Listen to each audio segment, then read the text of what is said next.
muri make yihimbiye nawe umurimo. Uwo mwana jewe kuri njyewe ararutusabiriza mu muhanda kandi afite amaboko yombi, afite ubwenge n'amaguru cyangwa uwiba.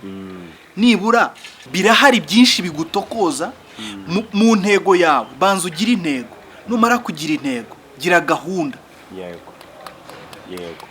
Numara kugira gahunda ihangane kandi izere icyo ushaka urakigeraho nta kabuza.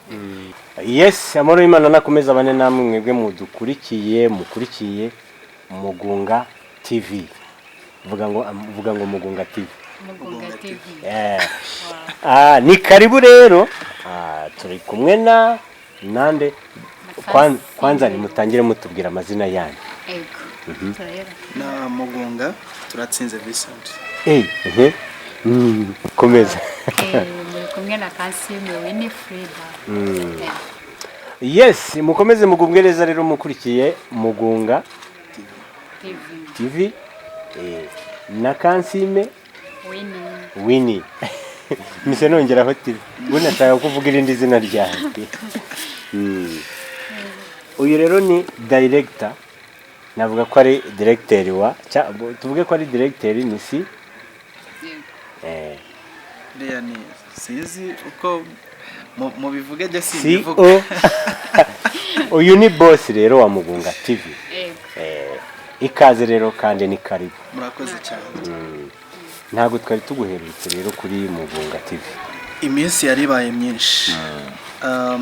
Ngira ngo ibi byumweru nabingaye nka bibiri cyangwa se ngira ngo kimwe n'igice birashize abakunzi bacu batatubona ariko duhari. Usanze rero mpabaye rero uyu munsi rero dukoze niba navuga ngo nagakoryo tuguhuje na Kansime. Ndamwishimiye Kansime. No bwa mbere muhuye? Mu bwa mbere duhuye. Musuhuzanye rero Kansime. Yesashimwe. Katuramukanye Yesashimwe. Meze neza. Naragukurikiye mu minsi yashize. Kuri Mugunga TV rwose ni karibu wari hamwe na David. Ariko mu by'ukuri twarakwishimiye. Ariko se ko mbona musa wagira ngo ni mushiki na musaza. Uravugisha kuri. Ntabwo sinzi ariko buri abanyarwanda barasa. Ni abanyarwanda bose burya bavindimwe ntabwo twabitindaho cyane. Ubwo nanjye turasa nubwo batari kundeba ariko badutandukanyiriza hano hamwe. Aho ngaho nuko turusha n'imyaka y'ubukure. Ubu nkurusha imyaka ingahe? Ako buri David buri ntunushaka imyaka wenda nk'ine itanu. Ubona uko waba unduta gusa nuko ukuri ukuri. Wese kuri. Jewe nanjye nkuri ukuri. Twese dukuriye ukuri. Kansime rwose wabona ari mushiki wawe. Kansime ariko nta nicyo bitwaye muri Kristo Yesu. Yashoboka. Twese turi abavandimwe. Mushiki wanjye umeze ute? Barabikunze uburyo watuganiriye. Watuganirije kuri tuganiriye byiza cyane. Yes, barabikunze. Ikiganiro cyiza nakunze ikiganiro cye. Ikiganiro cya Kansime umukobwa ukiri muto, umukobwa ukunze Imana. Yes. Ikindi ikiganiro cya Kansime kigaragaza mu by'ukuri umukobwa wisobanukiwe, uzu wari we, utari babandi batari bisobanukirwa, batari biyakira mu buzima barimo. Iyo wisobanukiwe ubundi ukaba wiyizi biguha courage, biguha imbaraga zo gukora kandi ugakora ufite intumbero, ugakora ufite intego, ugakora ufite gahunda mu byo ukora. Bene nk'uwo nta muntu upfa kumuvogera kuko nta wapfa kumuhangara kuko afite intego idasanzwe. Iyo ntego ye irakomeye. Kugira ngo ushike ku kintu rero gikomeye bigusaba guhagarara ukomeye. So Kansime rero rwose Imana imugisha afite intego nziza, ari igishubyo ku bintu byiza. Bataza kumva nyine ko ngo nta wapfa kumuhangara, ngo nta wagira gute, usange barifashe. Ni umukobwa wubaha Imana. Nawe musore niba wubaha Imana ushobora gutanga gahunda mukayubahana rwose. rero Mugunga ari we nyiri iyi TV, ngira ngo mwamubonye nawe, Imana imumugisha kuba yaragize igitekerezo cyo gukora urubuga tuzajya duhuriraho tugahimbaza izina ry'Imana, tukayiha icyubahiro, n'abayikurikiye bikageraho bibavana naho bibageza, nawe tugusabiye umugisha. Amen. Nawakiriye kandi Kansime nawe mu byakora uko agenda muri famiye, Imana imuhe umugisha, iguhe igikundiro haba mu kazi ukora, mbese nawe ikuzamure. Rero nyakubahwa Mugunga, perezida se mvuge perezida, bumva muzi ko nkwita k'uyu muyoboro wawe, banabimenye ko ari uwawe. Senga Imana kugira ngo iheshe umugisha ikiganiro tugiye gukora aka kanya. Urakoze cyane David. Turagushimiye Mana nkuru, tuguhaye icyubahiro. Umunsi ku wundi, isaha ku yindi turakubona, tukuboneye mu bikorwa bitandukanye udukorera Mwana. Mu by'ukuri rero turagushimiye kubw'ibyo byose, tuguhaye icyubahiro kubw'uyu mwanya turi muri iki kiganiro cyiza, amagambo y'ubwenge, amagambo yubaka, kuri Mugunga TV. Turakwakiriye kugira ngo uze ubane natwe muri iki kiganiro, ntaba ari twe ahubwo izina ryawe rirusheho guhabwa icyubahiro. Mana, ntituvugire mu bushake bwacu ahubwo tuvugire mu bushake bwawe, kandi abadukurikiye ubaho umugisha. Ikindi cyongeyeho, mu by'ukuri aya magambo tuvuga, ubusobanuro dutanga ubi inyuma yabwo kugira ngo basobanurire cyane kuturenza, ubasobanurire byinshi kurusha ibyo twebwe dusobanura. Ubane nanjye, ubane na Kansime ndetse na David. Ikiganiro kibe cyiza kandi kizashimisha imitima y'abantu benshi, kibohora imitima y'abantu benshi, gikize imitima y'abantu benshi. Imyuka mibi yose y'abadayimoni mu izina rya Yesu turagushimiye, tuguhaye icyubahiro kuri hamwe natwe mu izina rya Kristo Yesu. Amen. Ni karibu, Yesu akomeze kuduhana umugisha. Amen. Dutangiye tuganira, ariko akenshi tugira ikiganiro dufite n'intego nicyo dushaka kuvuga. Ngiye muri kumwe ndi Gatama David, nk'umukozi wa Mugunga, kandi nkaba musaza wa Kansime. Uyu munsi tugiye kuganira ku kirere, tugiye kuganira ku ki David. Nkunda kuganira n'abantu, bamwe mu badukurikiye, umuntu umwe yigeze kumbaza, ndabizi ko akurikiye iki kiganiro, azagikurikira kizamugeraho. Yigeze kumbaza, arambaza ati, umuntu ibintu bibiri, yambajije ibintu bibiri. Arambaza ati, kuba umuntu ufite amafaranga, ukaba uri umukire, ufite ibintu byinshi, ufite ubutunzi bwinshi, ukabaho ubifite, no kubaho ufite agakiza, yego, bibiri yampitishijemo. Ati, wahitamo iki? Jewe nk'umuntu wasomye ijambo ry'Imana kandi nk'umuntu ukijijwe, reka nze si uguca mu ijambo kugira ngo tuze gusangira ijambo. Yego, dufatanye. wari ukomeje cyangwa se umusubize? Nge naramusubije. Noneho buretse ariko kambitse gutanga igisubizo. Tubanze noneho duce kuri mushiki wacu, abanza tubwire uko yamusubiza. Urakoze cyane basaza banjye. Shimye Imana nyine ko duhuye. Kuri icyo kiganiro ntabwo byoroshye, ariko buri muntu aravuga nyine uko abyumva. Ni byiza ufite Imana ukagira n'amafaranga. Ni byiza kuba wagira amafaranga, kuko ariko ngewe ku giti cyanjye byaba byiza mfite Imana. Amen. Noneho rero reka nanjye mfate ino mikoro. Yego. Nanjye byaba byiza ko nagira Imana, sibyo? Icyo ni igisubizo cya mbere. Wowe ngaho tubwire nawe Urakoze cyane David ndetse na Kansime. Jewe kuri gihe bijyanye n'igisubizo namuhaye nagira Imana kuko impamvu nagira Imana buriya umwana iyo avutse aba afite ababyeyi bombi, yego, ise na nyina.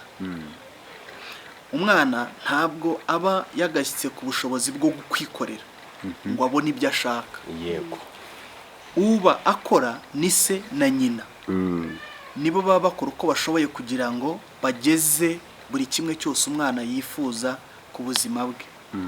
Noneho ni ukuvuga ngo umwana nawe igisubizo cy'ubuzima bwe kiba kiri mu babyeyi be. Umuntu wese rero uri mu isi yararemwe, yego, uwamuremye ni Imana yamuremye. Bibiliya iravuga ngo Imana yaremye ibintu byose igeze ku muntu, ariko ijya kurema yaravugaga ngo habeho, yaravugaga ngo habeho, yavuga ngo habeho hakabaho, hakabaho. Igeze ku muntu habaho icyitonderwa, iravuga ngo noneho tureme umuntu, yego, ase natwe, natwe agira ishusho yacu. Yego, ni ukuvuga ngo rero twebwe abantu turabimana, ibyo dushaka byose biri muri yo. Niyo mpamvu agakiza karuta byose. yego, Amen. amen. Ndabona mufashe. we ngiye neza amatwi ugutwi nakubanguye. So iyo dusomye ijambo ry'Imana muri Matayo 6:33 haravuga ngo ahubwo mubanze mushaka ubwami bw'Imana no gukiranuka kwayo, nibwo ibyo byose muzabyongererwa. Ntimukiganyire mutekereze iby'ejo, kuko iby'ejo sinzi kuko iby'ejo, ntimukiganyire ngo mutekereze iby'ejo, kuko abejo baziganyira iby'ejo. Umunsi wose ukwiranye n'ibibi byawo, So icyo nshaka kuvuga kuri iri jambo, ahubwo mubanze mushaka ubwami bw'Imana no gukiranuka kwayo, nibwo ibyo byose muzabyongera. yego, Rero mu by'ukuri navuga nsubiza mvuga ngo umuntu ashatse agakiza ibindi byose arabibona, kuko iyo ufite agakiza uba ufite Imana. Iyo ufite Imana uba uri hamwe na Yesu Kristo nk'umwana wayo. Iyo ufite Yesu Kristo uba ufite Mwuka Wera. Iyo ufite Umwuka Wera ni umuyobozi, ni umufasha twahawe, twasigiwe ngo adufashe muri iyi si.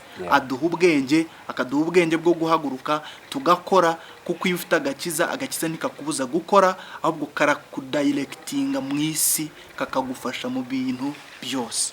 yego, Ndasubije. wow. Muhereze mikoro nawe, nabonaga iminwa irimo imurya. Yafashijwe Kansime. ubwo Imana imuhereza umugisha.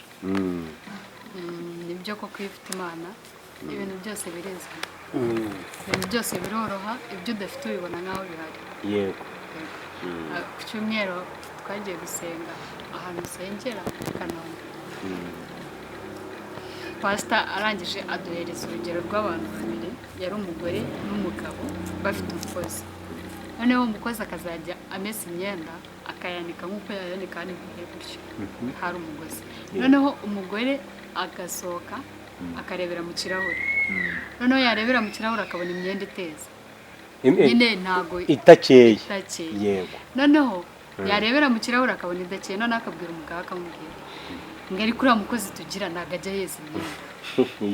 Noneho umugabo bikamuyobera, agasohoka agasanga imyenda irasa neza nta kibazo. Noneho aza gucunga umugore we, biba inshuro ya mbere ya kabiri, naza gucunga umugore we ukuntu areba iyo myenda uburyo iteza. umugore acunga umukozi amaze kumesa ntangiye guseka ajya muri cya kirahure areberamo umugabo amusohoka inyuma abona arebera mu kirahure noneho arangije arongera asubirayo abwira umuganga ariko uriya mukozi ngiye kumwirukana ntabwo uriya mukozi amesa imyenda ngo yere noneho umugabo aba yamubonye umugabo bukeye araza ahanagura cya kirahure neza aragihanagura kiracya bivuze ko nacyo nyine cyari gifite umwanda ntabwo cyasaga neza noneho yakireberamo akabona ya myenda idasa neza umugabo araza ahanagura cya kirahure amaze kugihanagura umugore bukeye arongera aragaruka abona ya myenda noneho yeze kuko ikirahure gihanaguye icyo yendaga kutubwira yatubwiye ati hari igihe urebera mu kirahure cyangwa se mu kintu runaka cyangwa ukaba wabona umuntu ukamubona mu kirahure ukamurebera mu kirahure runaka rero umugongo arakoze ku bw'ijambo ry'Imana ni ukuri cya mbere n'Imana ibintu byose waba uri umukire waba uri umukene waba uri mwiza waba uri mubi waba ibyo byose nibyo tubona nyuma y'Imana biterwa urumva ku kantu mugunga ngo biterwa uburyo urebera mu kintu biterwa n'icyo urebera mu kintu ariko urumva ko isomo yatanze yararitahanye n'umukobwa ararifite Kansime arakurikira David reka nkubwire gatoya ngire n'ikintu mbwira abantu badukurikiye abantu bose bazabona iki kiganiro abantu bazi ko abarokore ari abakene ariko abarokore si abakene abarokore ni abakire ndetse no kurushaho yego ikindi cyongeyeho ngire n'ikintu mbwira abarokore mu by'ukuri kurokoka ntibivuze gukena kandi kurokoka ntibivuze kudakora dukure amaboko mu mifuka dukore dushake umurimo dukore twiteze imbere nawe ndeba cyane muri iyi si harimo ibintu byinshi bitoroshye urubyiruko rurimo rurapfapfana abantu bayobowe n'ibiyobyabwenge inzoga itabi abandi barirukanka mu bakobwa nibyo biyobyabwenge nibyo bibayidayiregitinze muri iki gihe ariko ntabwo ari byo bya mbere David watekereza inzoga umunsi ukira ukazatekereza ku mushinga waguteza imbere ntabwo bishoboka wakumva yuko ubwenge wabugira cyangwa waruhuka kuko wanyoye urumogi ukazatekereza umushinga ntabwo rero gukorera Imana ari ubujiji ahubwo gukorera Imana n'ubwenge batangiye ari ikiganiro nabonye cya Kansime aho mwavuzeho ngo kubaha Imana nibwo bwenge ngo kandi kuva mu byaha ngo niko kujijuka rero mu by'ukuri bashuti banjye ndabashishikariza gukizwa urubyiruko tuve mu byo turimo biturangaje tuve mu byo turimo biduhugije tuve mu byo turimo bitubujije gutera imbere dushaka Imana tumenye Imana iki gitabo ni ijambo ry'Imana ni Bibiliya ibamo ubwenge bwose bwakuyobora ukagera ku kintu icyo ari cyo cyose ushaka ukagera ku iterambere naho se mbona hariya i Remera nabonye umwana w'umuhungu navuye kuri moto numva umwana w'umuhungu arimo arampanagura umuntu arahanagura inkweto se umpanagura inkweto we nyiva kuri moto nkanagiye hasi umwana mbona aramanagurira inkweto ndeba hasi mbona ari aranagura inkweto nawe uri mu bicisha aranyihorera motari arambwira ati ubwo yari yarashaka akantu umwana ati ntabwo hava utamuhaye muri make yihimbiye nawe umurimo uwo mwana jewe kuri njyewe ararutusabiriza mu muhanda kandi afite amaboko yombi afite ubwenge n'amaguru cyangwa uwiba nibura wa mugani gira icyo ukora biravuga ngo ufite iki ngo nkongere Imana nabo yahamagaye bose yabahamagaye basanze mu murimo ntabwo Imana yabasanze bicaye gusa ngo ibahamagare Dawidi yamusanze mu ntama yaragiraga intama yari umukozi Imana iramuhamagara kandi ibyo yakoraga yabibyaje umusaruro kuko yahanuye igihangange Goliyati aravuga ngo Imana yaramfashaga nkatsinda idubu n'intare zigiye kurya umwana w'intama ngo ntabwo rero Imana yabanye nanjye icyo gihe iri bubure kubana nanjye ahangura igihangange Goliyati. Imana yahamagaye Gidiyoni yamusanze asekura ingano yari mu kazi ako kanya yari mu kazi. Muhaguruke mukore, birashoboka ko udafite igishoro ariko byonyine guhaguruka ukava mu nzu ugahaguruka, Imana ikabona ko wahagurutse. Imana irashingira ku bitekerezo bizima, Imana irashingira kuko wahagurutse ugakora.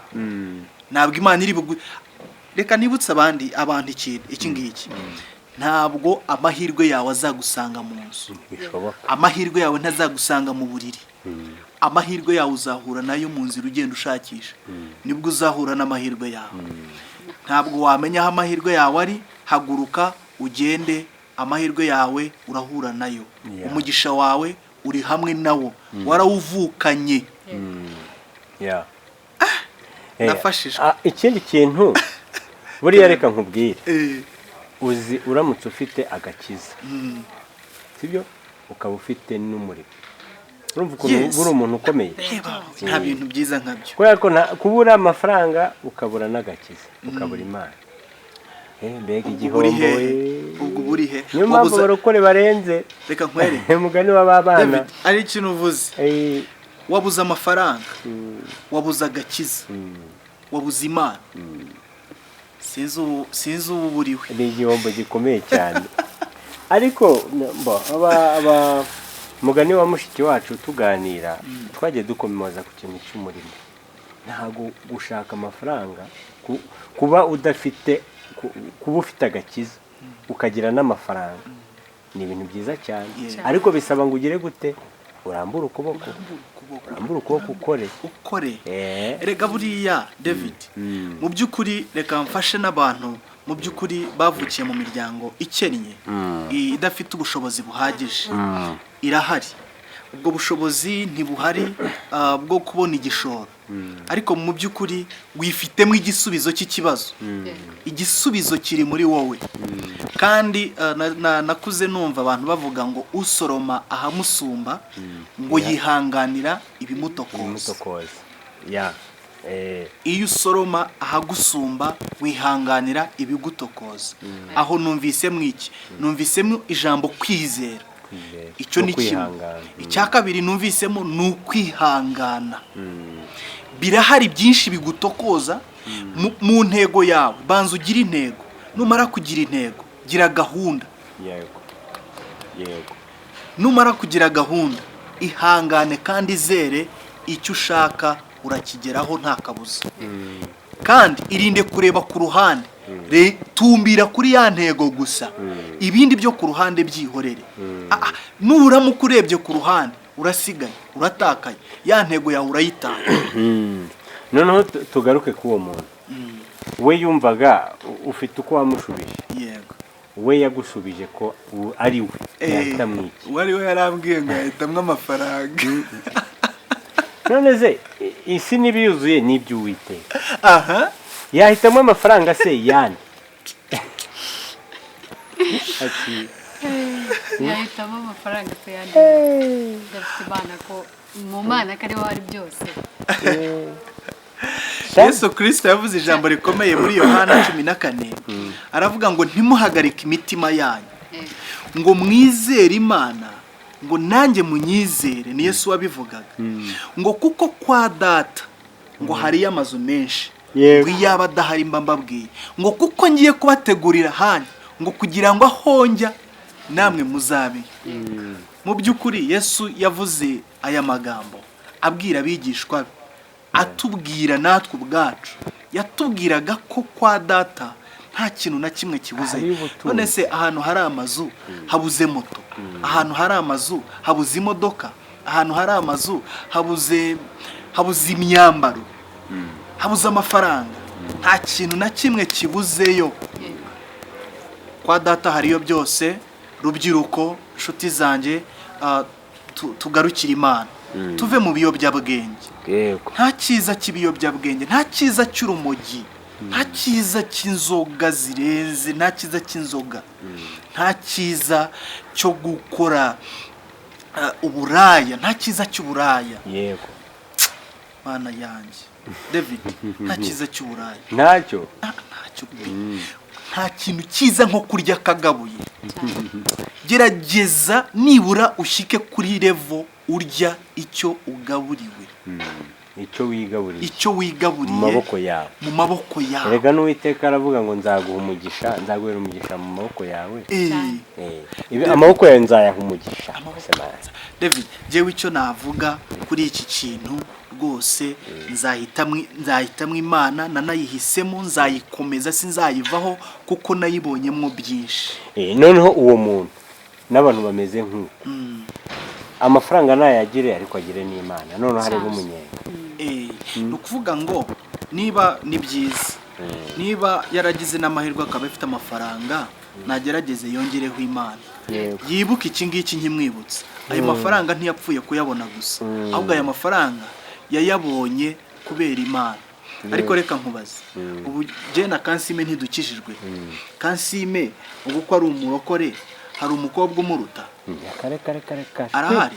Nawe ninde umurusha kwambara neza? Cyamumbariza mumbariza icyo kibazo. Kansime, yuroye ubona hari umukobwa ukuruta? nawe Hari ukurusha ubwiza? Nese hari ukurusha kwambara neza? nawe Ubu ko wambaye ntiwambaye nk'umukobwa wubashye Imana? Kansi kangufashe, umukobwa mwiza ninde? nawe ufite Imana. Nagucubije uko nshaka kubinsubiza. Umukobwa mwiza ninde? Ninjyewe. Ubwo se urumva udasubije neza? Umukobwa w'umukire ninde? Ninjyewe. Wabyumvishe? Ubundi mbere na mbere kwigirira icyizere. Icya mbere cyo ufite Imana, ubutunzi bwose buri kuri nde? Buri kuri wowe. Kambonereho kubwira abadukurikiye. Hari ukuntu nyine umuntu aba mu buzima, wenda ukavukira mu muryango nyine uri aho udafite mbese ibyo twakwita ibyiza, udafite amafaranga, wenda utanakize, ariko wowe nkurikiye ntuzaheranwe n'iby'iwanyu. Gerageza wumve ko ushaka kuzagera aharenze iwanyu uko wahasanze, cyangwa wumve ko wanahindura iwanyu, wahindura amateka. Yego. Wenda reka vuge ku buhamya bwanjye gakeya, ubutari bwinshi, wenda ntabwo nkuze ku buryo wenda navuga ngo nizi byinshi, ariko dukeya utwo nitwo nshaka kumva hamwe n'abadukurikiye. Ntabwo umuryango wacu wenda ukize, ariko njye shima Imana ko nawukuriyemo ari umuryango ukijijwe. Nibyo bintu njye nshimira Imana. Uyu munsi niyo navuga ngo nabuze igihumbi cyo gutega kuva hano ngera aha, mba numva bimaye mu mahoro adasanzwe, mba numva ari ibintu bisanzwe, nk'uko n'uwukize yayabura, nk'uko numva mba numva ari ibintu bimaye amahoro. Bikamba gukora cyane ku buryo ushobora kurara ijoro nekereza ku kazi kanjye, nekereza ejo hanjye, nitaye ngo wenda ngo hari uwo neza y'amaboko, hari uwo uyu munsi niyo nawe nafite ababyeyi, uyu munsi niyo nta muryango mfite, ariko Imana ikimaye kuba nyikunze, mba numva mfite byose, kandi mba numva nkomeye. Mbwira abantu, wenda kambwire abantu baturuka mu Mutara, hari ikintu babazi ngo cyo kudakora. Mana mumfashe ku bantu bankurikiye, abantu baturuka mu Mutara pe, mumfashe basi muhindure. Nanjye niho mvuga, niba ariko bimeze, nanjye niho mvuga, kandi niba banababeshyera barekere. Birambabaza ni ari nabyo. Arabana dukorana bajya ngo Kansime ntabwo uri mu Mutara pe, nyine ntabwo bajya biyumvisha uburyo wenda ngerageza gukora, ngerageza gutekereza cyane, ngerageza mwumva akazi kose karimo guca mu nzira za nyazo nagakora. Yego. Bakavuga ntabwo bishoboka, babumva nyine ntabwo bajya bemera ubundi kariho nuruka.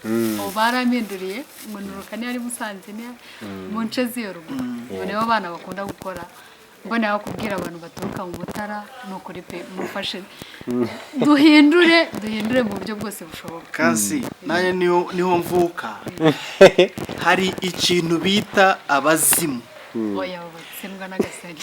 Ni ture abadayimoni kabisa, twica abadayimoni, twice karande, imyuka tuyice. Hari ibyo bashoboye ariko hari ibyo batashoboye tugomba gushobora. Abo bazimu rero bo guhora bumva yuko abanyamutara turi abanebwe ntacyo dushoboye, tubice, duhaguruke dukore. Erega nuramuka unagerageje bikanga, ongera ugerageze, wicika intege. Birashoboka ko uyu munsi wakora ntibikunde, ariko niba bidakunze uyu munsi, nejo ngera ubyuka ugerageza. Ega nta mwana uvuka ngo agende, ntabwo bishoboka. atangira twa process dutoya ukagera ku cyo ushaka. Kansi nanjye mwero kutari wamenye ubwenge n'ubwo ngubwo ufite. Uhise wumirwa. Kansime yarakuze, yarasobanutse. Nawe uhise Imana iguhe. Naje gusanga hari amateka yo mu miryango uba warakuze ariko saba ari amahitamo yawe, ariko kuba atari amahitamo yawe ni kimwe, kuba uyu munsi wahindura amateka y'umuryango wawe cyangwa y'igihugu cyawe ni ubundi buryo. Niyo mpamvu rero tugomba gukora cyane.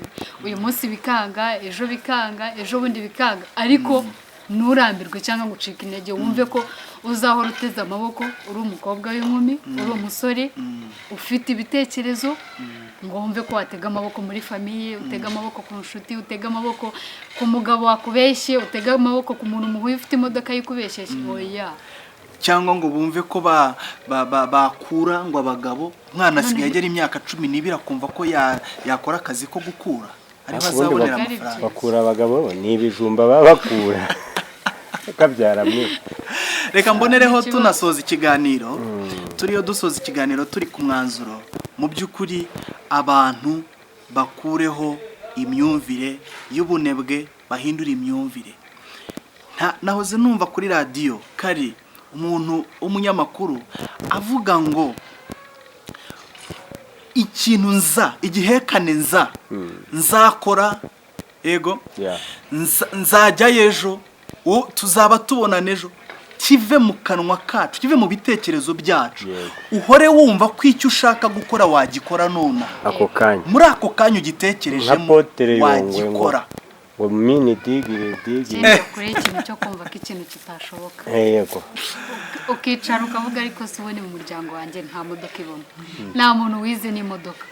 Ako kantu mbonereho ko kavuga ari umuntu nabwiye nari mfite gahunda yo kwiga provisoire.